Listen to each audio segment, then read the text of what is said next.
Jobs ലൈവിൻ്റെ പുതിയൊരു വീഡിയോയിലേക്ക് ഏവർക്കും സ്വാഗതം. നമ്മൾ ഇന്ന് വന്നിരിക്കുന്നത് ഒരു സെൻട്രൽ ഗവൺമെൻറ് ജോബ് ഓപ്പർച്യൂണിറ്റി ആയിട്ടാണ്. ഇപ്പോൾ ഇത് വിളിച്ചിരിക്കുന്നത് നമ്മുടെ BEML ആണ്. ഇത് നമ്മുടെ മിനിസ്ട്രി ഓഫ് ഡിഫൻസിൻ്റെ കീഴിൽ വരുന്ന മൾട്ടി ടെക്നോളജി കമ്പനിയാണ്. ഇവിടത്തേക്കാണ് ഇപ്പോൾ നിയമനങ്ങൾ നടക്കുന്നത്. ഇതിന് ഇപ്പോൾ ഒരുപാട് പൊസിഷൻസിൽ ഇപ്പം വിളിച്ചിട്ടുണ്ട്. എക്സിക്യൂട്ടീവ് പൊസിഷൻസ് ആണ്. അത് ഏതൊക്കെയാണ് നമുക്ക് ചെക്ക് ചെയ്യാം. ആദ്യത്തേതെന്ന് പറയുന്നത് ചീഫ് ജനറൽ മാനേജറാണ്. ഗ്രേഡ് 9 ആണ്. ഇതിനൊരു വേക്കൻസിയാണുള്ളത്. First class degree in engineering ആണ് വേണ്ടത്. അതല്ലെങ്കിൽ ബ്രിഗേഡിയറോ അതിൻ്റെ മുകളിലോ പൊസിഷനിൽ ഇന്ത്യൻ ആർമിയിൽ ഡിഗ്രിയോട് കൂടി വർക്ക് ചെയ്തിട്ടുള്ളവരായിരിക്കേണ്ടതാണ്. അതുപോലെ നിങ്ങൾക്ക് പോസ്റ്റ് ഗ്രാജുവേറ്റ് ഡിഗ്രിയോ അല്ലെങ്കിൽ ടെക്നോളജിയിൽ ഡിപ്ലോമ ഉണ്ടെങ്കിൽ അഡ്വാൻറ്റേജസ് ലഭിക്കും. 10 ഇയർ എക്സ്പീരിയൻസ് വേണം. Minimum year post qualification experience ആയിട്ട് മിനിമം ഇയേഴ്സ് 21. അതുപോലെ അപ്പർ ഏജ് ലിമിറ്റ് 58 ഇയേഴ്സുമാണ് വരുന്നത്. അതെല്ലാ റിലാക്സേഷനും ഇൻക്ലൂഡ് ചെയ്തിട്ടുള്ളതാണ്. ഇത് വിളിച്ചിരിക്കുന്ന പൊസിഷൻ പോസ്റ്റിംഗ് എന്ന് പറയുന്നത് KGFലാണ്. സെക്കൻഡ് പൊസിഷൻ എന്ന് പറയുന്നത് ഡെപ്യൂട്ടി ജനറൽ മാനേജറാണ്. ഗ്രേഡ് 7 ആണ്. പ്ലാനിംഗ് ആൻഡ് മാർക്കറ്റിംഗ് ഡിപ്പാർട്ട്മെൻറ്റിലാണ്. ഇത് ഇന്ത്യൻ ആർമിയിൽ കഴിഞ്ഞ പൊസിഷനിൽ വർക്ക് ചെയ്തവരായിരിക്കണം. അതുപോലെ അവർക്ക് ഡിഗ്രി ഉണ്ടായിരിക്കേണ്ടതാണ്. ഇതിനകത്ത് വേണ്ടുന്ന minimum post qualification experience 16 years ആണ്. 45 ഇയർ ഏജ് ലിമിറ്റ് ആണ് അപ്പർ ഏജ് ലിമിറ്റ് പറയുന്നത്. അടുത്ത position assistant general manager grade 6ലാണ്. പ്ലാനിംഗ് ആൻഡ് മാർക്കറ്റിംഗിൽ തന്നെയാണ്. അതിന് 4 വേക്കൻസിയാണ് ടോട്ടൽ ഉള്ളത്. ലെഫ്റ്റനന്റ് കേണൽ ആയിരിക്കണം ഇന്ത്യൻ ആർമിയിൽ. അതുപോലെ തന്നെ ഡിഗ്രിയിലും വേണ്ടതാണ്. ആംഡ് കോപ്സിൽ ആൻഡ് മെക്കാനിക്കൽ ഇൻഫൻട്രിയിൽ വർക്ക് ചെയ്യുന്നവർക്കും അവർ മാത്രം ഇത് അപ്ലൈ ചെയ്താൽ മതി. ഇതിന് ഞാൻ നേരത്തെ പറഞ്ഞ പോലെ മിനിമം 30 ഇയർ എക്സ്പീരിയൻസ് വേണം. ഇതിന് 42 ഇയേഴ്സ് ആണ് അപ്പർ ഏജ് ലിമിറ്റ്. ഇതിൻ്റെ പോസ്റ്റിംഗ് എന്ന് പറയുന്നത് KGFലോ ബാംഗ്ലൂരിലോ ഡൽഹിയിലും വരാം. അടുത്ത ഡെപ്യൂട്ടി ജനറൽ മാനേജർ ഗ്രേഡ് 7 ആണ്. മാരിടൈം ബിസിനസ്സിലാണ്. ഒരു വേക്കൻസിയാണുള്ളത്. ഫസ്റ്റ് ക്ലാസ് ഡിഗ്രിയാണ്. Mechanical, electrical, electronics, naval architecture എന്നിങ്ങനെയുള്ള എല്ലാ എഞ്ചിനീയറിംഗിനാണ് പറയുന്നത്. മറൈൻ എഞ്ചിനീയറിംഗ് ഉള്ളവർ പ്രിഫറബിൾ ആണ്. അതുപോലെ പോസ്റ്റ് ഗ്രാജുവേറ്റ് ഡിഗ്രിയോ ഡിപ്ലോമ ഇൻ ടെക്നോളജി ഉള്ളവർക്ക് അല്ലെങ്കിൽ മാനേജ്മെൻറ്റിലുള്ളവർക്കോ അഡ്വാൻറ്റേജ് ലഭിക്കുന്നതാണ്. പോസ്റ്റ് ക്വാളിഫിക്കേഷൻ എക്സ്പീരിയൻസ് 60 ഇയേഴ്സും അതുപോലെ അപ്പർ ഏജ് ലിമിറ്റ് 45 ഇയേഴ്സും ആണുള്ളത്. ഇതുവരെ പോസ്റ്റിംഗ് ബാംഗ്ലൂരാണ്. അടുത്ത സീനിയർ മാനേജർ ഗ്രേഡ് 5 ആണ്. ബിസിനസ് ഡെവലപ്മെൻറ്റിലാണ്. ഫസ്റ്റ് ക്ലാസ് ഡിഗ്രിയാണ്. മെക്കാനിക്കൽ, മറൈൻ, ഓട്ടോമൊബൈൽ ഇതിൽ റെക്കഗ്നൈസ്ഡ് ആയിട്ടുള്ള യൂണിവേഴ്സിറ്റിയിൽ നിന്നുള്ള ഡിഗ്രിയും അതുപോലെ പോസ്റ്റ് ഗ്രാജുവേറ്റ് ഡിഗ്രിയോ MBA മാർക്കറ്റിംഗോ ഉള്ളവർക്ക് അഡ്വാൻറ്റേജ് ഉണ്ട്. 11 ഇയർ പോസ്റ്റ് ക്വാളിഫിക്കേഷൻ എക്സ്പീരിയൻസ് വേണം. 13 ഇയർ ആണ് അപ്പർ ഏജ് ലിമിറ്റ്. അതുപോലെ നേവി അല്ലെങ്കിൽ കോസ്റ്റ് ഗാർഡ് കാൻഡിഡേറ്റ്സിന് 42 ഇയേഴ്സ് വരെയാണ്. ഇത് വിളിക്കുന്ന പോസ്റ്റിംഗ് എന്ന് പറയുന്നത് ഡൽഹിയിലോ ബാംഗ്ലൂരിലോ ആണ്. അടുത്ത അസിസ്റ്റന്റ് മാനേജർ ആണ്. ഗ്രേഡ് 3 ആണ്. പ്രൊഡക്ഷനിലാണ്. ഒരു വേക്കൻസിയാണുള്ളത്. ഫസ്റ്റ് ക്ലാസ് ഡിഗ്രിയാണ്. മെക്കാനിക്കൽ, മറൈൻ, ഓട്ടോമൊബൈൽ, പ്രൊഡക്ഷൻ എഞ്ചിനീയറിംഗിലാണ്. ഇതിന് 4 ഇയർ പോസ്റ്റ് ക്വാളിഫിക്കേഷൻ എക്സ്പീരിയൻസ് ആവശ്യമാണ്. അപ്പർ ഏജ് ലിമിറ്റ് 30 ഇയേഴ്സ് ആണ്. അടുത്ത അസിസ്റ്റന്റ് മാനേജറാണ്. ഗ്രേഡ് 3 ആണ്. R&Dയിലാണ്. ഒരു വേക്കൻസിയാണ്. ഫസ്റ്റ് ക്ലാസ് ഡിഗ്രി എഞ്ചിനീയറിംഗിലാണ്. മെക്കാനിക്കലോ മറൈനിലോ ഓട്ടോമൊബൈലിലോ ആവാം. പോസ്റ്റ് ഗ്രാജുവേഷനോ അല്ലെങ്കിൽ അതിൻ്റെ ഹയർ ക്വാളിഫിക്കേഷൻ മാരിടൈം ആപ്ലിക്കേഷൻസിൽ ഉണ്ടെങ്കിൽ നിങ്ങൾക്ക് പ്രിഫറബിൾ ആണ് നിങ്ങൾക്ക്. അതുപോലെ ഇതിന് 4 ഇയർ പോസ്റ്റ് ക്വാളിഫിക്കേഷൻ എക്സ്പീരിയൻസ് വേണം. അപ്പർ ഏജ് ലിമിറ്റ് 30 ഇയേഴ്സ് ആണ്. ഇത് വരുന്ന പോസ്റ്റിംഗ് എന്ന് പറഞ്ഞാൽ മൈസൂർ അല്ലെങ്കിൽ ബാംഗ്ലൂരാണ്.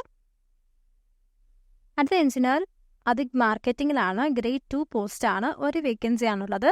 ഫസ്റ്റ് ക്ലാസ് ഡിഗ്രി അല്ലെങ്കിൽ അതിൽ മെക്കാനിക്കൽ, മറൈൻ, ഓട്ടോമൊബൈലിൽ എഞ്ചിനീയറിംഗ് ആണ് പറയുന്നത്. ഇതിന് 2 ഇയർ പോസ്റ്റ് ക്വാളിഫിക്കേഷൻ എക്സ്പീരിയൻസ് വേണ്ടതാണ്. അതുപോലെ 27 ആണ് അപ്പർ ഏജ് ലിമിറ്റ്. ഇതിൻ്റെ പോസ്റ്റിംഗ് ഡൽഹിയോ ബാംഗ്ലൂരാണ്. അടുത്ത എഞ്ചിനീയർ R&Dയിൽ ഗ്രേഡ് 2 പൊസിഷൻ ആണ്. 2 വേക്കൻസിയാണുള്ളത്.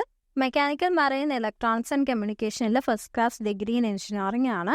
2 ഇയർ പോസ്റ്റ് ക്വാളിഫിക്കേഷൻ എക്സ്പീരിയൻസ് വേണം. അപ്പർ ഏജ് ലിമിറ്റ് 27 ഇയേഴ്സ് ആണ്. പോസ്റ്റിംഗ് പ്ലേസ് എന്ന് പറയുന്നത് മൈസൂറോ ബാംഗ്ലൂരോ ആണ്. അടുത്ത ഓഫീസർ ഗ്രേഡ് 2 ആണ്. HR ഡിപ്പാർട്ട്മെൻറ്റിൽ 8 വേക്കൻസിയാണുള്ളത്. അതുപോലെ അസിസ്റ്റന്റ് മാനേജറുണ്ട്. HR ഡിപ്പാർട്ട്മെൻറ്റിൽ ഗ്രേഡ് 3 പൊസിഷനാണ്. ഇതിന് 8 ആണ്. ഇതിൻ്റെ ക്വാളിഫിക്കേഷൻ എന്ന് പറയുന്നത് രണ്ടിന് സെയിം ക്വാളിഫിക്കേഷൻ ആണ്.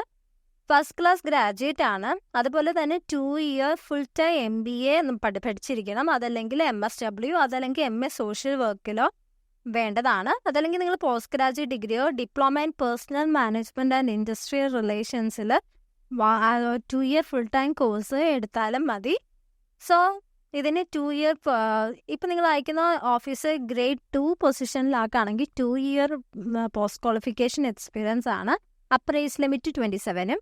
എന്നാൽ അസിസ്റ്റന്റ് മാനേജർ പൊസിഷനിലേക്കാണ് നിങ്ങൾ അയക്കുന്നതെങ്കിൽ ഇതിന് 4 ഇയർ പോസ്റ്റ് ക്വാളിഫിക്കേഷൻ എക്സ്പീരിയൻസ് ആണ്. അപ്പർ ഏജ് ലിമിറ്റ് 30 ഇയേഴ്സും. സോ BEML മാനുഫാക്ചർ മാർക്കറ്റിംഗ് ഫെസിലിറ്റീസിലായിരിക്കും വേക്കൻസീസ് വരിക. ഇനി ഇതിൻ്റെ പേ സ്കെയിലും റെമ്യൂണറേഷനും ചെയ്യുകയാണെങ്കിൽ ഗ്രേഡ് 2 പൊസിഷനായിട്ടുള്ള ഓഫീസർ, എഞ്ചിനീയർ, മാനേജ്മെൻറ്റ് ട്രെയിനിയിലേക്ക് 40,000 to 1,40,000 ആണ്. ഗ്രേഡ് 3 അസിസ്റ്റന്റ് മാനേജർക്ക് 50,000 to 1,60,000. ഗ്രേഡ് 5 സീനിയർ മാനേജർക്ക് 70,000 to 2,00,000. 6th ഗ്രേഡിൽ അസിസ്റ്റന്റ് ജനറൽ മാനേജറിന് 80,000 to 2,20,000. 7th ഗ്രേഡിന് deputy general manager 90,000 to 2,40,000. 9th grade chief general മാനേജറിന് 1,20,000 to 2,80,000 വരെയാണ് ബേസിക് പേ വരുന്നത്. അതുകൂടാതെ നിങ്ങൾക്ക് വേരിയബിൾ ഡിയർനസ് അലവൻസ് ഒക്കെ അലൗഡ് ആണ്. സോ നിങ്ങൾക്കിത് കിട്ടുകയാണെങ്കിൽ കുറച്ചും കൂടി അഡ്വാൻറ്റേജസ് ഉള്ള പോസ്റ്റാണ്. അടുത്തൊരു പൊസിഷനാണ് ജൂനിയർ എക്സിക്യൂട്ടീവ് HR. 6 വേക്കൻസിയാണുള്ളത്.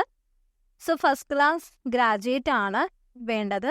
അതിന് 5% റിലാക്സേഷൻ ഉണ്ട് SC ST PWD കാൻഡിഡേറ്റ്സിന്. പിന്നെ 2 year full time MBA, MSW, MA വേണ്ടതാണ്. സോഷ്യൽ വർക്കിലൊക്കെ ആയിരിക്കണം ഇതിൽ വേണ്ടത്. സോ ഇതിന് 0 to 1 ഇയർ ആണ് മിനിമം എക്സ്പീരിയൻസ്. പോസ്റ്റ് ക്വാളിഫിക്കേഷൻ പറയുന്നത് എക്സ്പീരിയൻസ് ഇല്ലാത്തവർക്ക് ഇത് അപ്ലൈ ചെയ്യാം. അപ്പർ ഏജ് ലിമിറ്റ് 27 ഇയേഴ്സ് ആണ്. ഇതിൻ്റെ പോസ്റ്റിംഗും BML മാനുഫാക്ചറിംഗ് ആൻഡ് മാർക്കറ്റിംഗ് ഫെസിലിറ്റീസിലായിരിക്കും. ഇനി ഇതിൻ്റെ ക്വാളിഫിക്കേഷൻ്റെ എക്സാമിനേഷൻ വഴിയായിരിക്കും. കമ്പ്യൂട്ടർ ബേസ്ഡ് റിട്ടേൺ എക്സാമിനേഷൻ ആയിരിക്കും. MCQ ആയിരിക്കും. റിട്ടേൺ എക്സാമിനേഷൻ്റെ ലൊക്കേഷൻ ബാംഗ്ലൂർ ആയിരിക്കും. അതുപോലെ തന്നെ ഇതിന് നിങ്ങൾക്ക് കൺസോൾട്ടേറ്റഡ് റെമ്യൂണറേഷൻ ആയിട്ട് 28,000 ആണ് ഫസ്റ്റ് ഇയറിൽ. സെക്കൻഡ് ഇയറിൽ 31,000. തേർഡ് ഇയറിൽ 34,000. അതുപോലെ ഫോർത്ത് ഇയറിൽ 37,500 വെച്ചിട്ടായിരിക്കും. പിന്നെ ഇതിന് payment insurance, conveyance, mobile, uniform, stitch ഇങ്ങനെ തുടങ്ങിയിട്ട് 11,000 നിങ്ങൾക്ക് ആനുവലി അല്ലാതെ ലഭിക്കുന്നതാണ്. സോ ഇത് നിങ്ങൾ അപ്ലൈ ചെയ്യേണ്ടത് ഓൺലൈനായിട്ടാണ്. നമ്മൾ ഇത് അപ്ലൈ ചെയ്യേണ്ടത് നമ്മുടെ കറക്റ്റായിട്ടുള്ള ഫോമിൽ കയറിയിട്ട് അപ്ലൈ ഓൺലൈൻ കൊടുക്കുമ്പോൾ നിങ്ങൾക്ക് ഇത് അപ്ലൈ സാധിക്കും. www.bemlindia.in എന്നുള്ള വെബ്സൈറ്റിൽ കയറിയാണ് ചെയ്യേണ്ടത്. ഈ രജിസ്ട്രേഷൻ June 5th വരെ നിങ്ങൾക്ക് ഇത് അപ്ലൈ ചെയ്യാൻ സാധിക്കുകയുള്ളൂ. അതുപോലെ ഈ രജിസ്ട്രേഷൻ നമുക്ക് ഫ്യൂച്ചർ യൂസിന് വേണ്ടി നിങ്ങൾ നോട്ട് ചെയ്ത് വെക്കേണ്ടതാണ്. നിങ്ങളിത് അപ്ലൈ ചെയ്യുന്ന സമയത്ത് നിങ്ങൾ PDF ഫയലായിട്ട് കുറച്ച് കാര്യങ്ങൾ കരുതേണ്ടതുണ്ട്. നിങ്ങളുടെ 10th, +2, അതുപോലെ qualifying degree, post graduation, mark sheet, certificates, ID card, resume, അതുപോലെ നിങ്ങൾ കാസ്റ്റ് സർട്ടിഫിക്കറ്റ്സ് എന്തെങ്കിലും ഉണ്ടെങ്കിൽ അത്, അല്ല റിസർവേഷൻ സർട്ടിഫിക്കറ്റ്സ് ഉണ്ടെങ്കിൽ അത്, അതുപോലെ എന്തെങ്കിലും എക്സ്പീരിയൻസ് സർട്ടിഫിക്കറ്റ് ഉണ്ടെങ്കിൽ അതും എല്ലാം നിങ്ങളുടെ കയ്യിൽ കരുതേണ്ടതാണ്. പിന്നെ നിങ്ങൾക്ക് ഇത് അപ്ലൈ ചെയ്യുമ്പോൾ എന്തെങ്കിലും ഡൗട്ട്സ് എന്തെങ്കിലും വരുവാണെങ്കിൽ നിങ്ങൾക്ക് recruitment@BEMLLTD.in എന്നുള്ള മെയിൽ ID-യിലേക്ക് മെയിൽ ചെയ്ത് കൺഫേം ചെയ്യാവുന്നതാണ്. സോ ഇതിന് ഞാൻ പറഞ്ഞ കണക്ക് നിങ്ങളുടെ സൈസ് PDF ഫോമിലുള്ള സൈസ് എന്ന് പറയുന്നത് recent photograph 100 KB, signatures 50 KB, caste അല്ലെങ്കിൽ കാറ്റഗറി സർട്ടിഫിക്കറ്റ് 100 KB, PWD കാൻഡിഡേറ്റും 100 KB ആണ്. പിന്നെ 10th, +2, ഡിഗ്രി, CS, CMA അങ്ങനെയുള്ള സർട്ടിഫിക്കറ്റ്സ് എല്ലാം 200 KB. മാർക്ക് ഷീറ്റ്സിൻ്റെ എല്ലാം കൂടി CGPയുടെ ഫുള്ളും കൂടി ചേർത്ത് സെൽഫ് അറ്റസ്റ്റഡ് ആയിട്ടുള്ളത് 1 MB, post graduation degree 200 KB, experience certificates 1028 KB, reporting structure 100 KB, detail ആയിട്ടുള്ള റെസ്യൂം 500 KB ആണ് വേണ്ടത്. സോ ഇത് നമ്മൾ ഓൺലൈനായിട്ട് സെർച്ച് ചെയ്തതിന് ശേഷം നിങ്ങൾ പോസ്റ്റ് വഴി അപ്ലൈ ചെയ്യേണ്ടതാണ്. പോസ്റ്റ് വഴി അപ്ലൈ ചെയ്യേണ്ട അഡ്രസ്സ് എന്ന് പറയുന്നത് senior manager HR, recruitment cell, BEML Sauda, number 23/1, 4th main SR Nagar, Bangalore 560027 എന്ന അഡ്രസ്സിലേക്കാണ് നിങ്ങൾ മെയിൽ ചെയ്യേണ്ടത്. അതുപോലെ നിങ്ങൾ ജൂനിയർ എക്സിക്യൂട്ടീവ് HR എന്നുള്ള പോസ്റ്റിലേക്കാണെങ്കിൽ നിങ്ങൾ പ്രിൻ്റ് ഔട്ട് അയക്കേണ്ട ആവശ്യമില്ല. അതുപോലെ ഇൻകംപ്ലീറ്റ് ആപ്ലിക്കേഷൻസ് എല്ലാം റിജക്റ്റ് ചെയ്യുന്നതാണ്. സോ നിങ്ങൾ അപ്ലൈ ചെയ്യുമ്പോൾ നിങ്ങളിത് കൊടുക്കുന്നതിന് മുമ്പ് നിങ്ങൾ സൂപ്പർസ്ക്രൈബ് ചെയ്യണം നിങ്ങൾ ഏത് പൊസിഷനായിട്ടാണ് അപ്ലൈ ചെയ്യുന്നതെന്ന് എൻവലപ്പിൻ്റെ മുകളിൽ. സോ ഡിസ്ക്രിപ്ഷനിൽ ഞാൻ ഈ നോട്ടിഫിക്കേഷൻ അറ്റാച്ച് ചെയ്തിരിക്കാൻ, കയറി ചെക്ക് ചെയ്യുക. എന്തെങ്കിലും ഡൗട്ട് ഉണ്ടെങ്കിൽ അത് നോക്കിയിട്ട് അപ്ലൈ ചെയ്യുക. So all the very best. Thank you. By.